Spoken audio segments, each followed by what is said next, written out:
সড়ক দুর্ঘটনায় গুরুতর আহত হয়ে 2 দশকেরও বেশি সময় কোমায় থাকা সৌদি আরবের প্রিন্স আল ওয়ালিদ বিন খালিদ বিন তালাল মারা গেছেন। ঘুমন্ত যুবরাজ নামে পরিচিত ছিলেন তিনি। তার মৃত্যুর তথ্য শনিবার নিশ্চিত করেছে গালফ নিউজ। 1990 সালের এপ্রিলে জন্মগ্রহণকারী প্রিন্স আল ওয়ালিদ ছিলেন সৌদি রাজ পরিবারের একজন বিশিষ্ট সদস্য এবং ধনকুবের প্রিন্স আল ওয়ালিদ বিন তালালের ভাগ্নে প্রিন্স খালিদ বিন তালাল আল সৌদের জ্যেষ্ঠ পুত্র।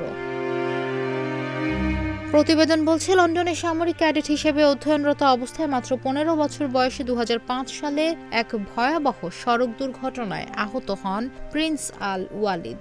এতে তার মস্তিষ্কে গুরুতর আঘাত এবং অভ্যন্তরীণ রক্তক্ষরণ হয়। জরুরি চিকিৎসা সেবা এবং বিশেষজ্ঞ আমেরিকান ও স্প্যানিশ চিকিৎসকদের সহায়তায়ও তার আর কখনো পূর্ণ জ্ঞান ফেরেনি। সৌদি আরবের একটি বিশেষায়িত চিকিৎসা কেন্দ্রে তার মৃত্যু হয়েছে। 5 বছর আগে আল ওয়ালিদের পরিবারের পক্ষ থেকে প্রকাশিত এক ভিডিওতে কোমায় থাকা অবস্থায় প্রিন্স আল ওয়ালিদকে আঙুল নাড়াতে দেখা যায়। তিনি সুস্থ হয়ে উঠবেন বলে আশা করা হচ্ছিল, তবে তা আর হয়নি।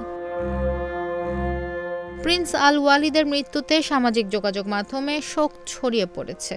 শোকাহত পুরো দেশ।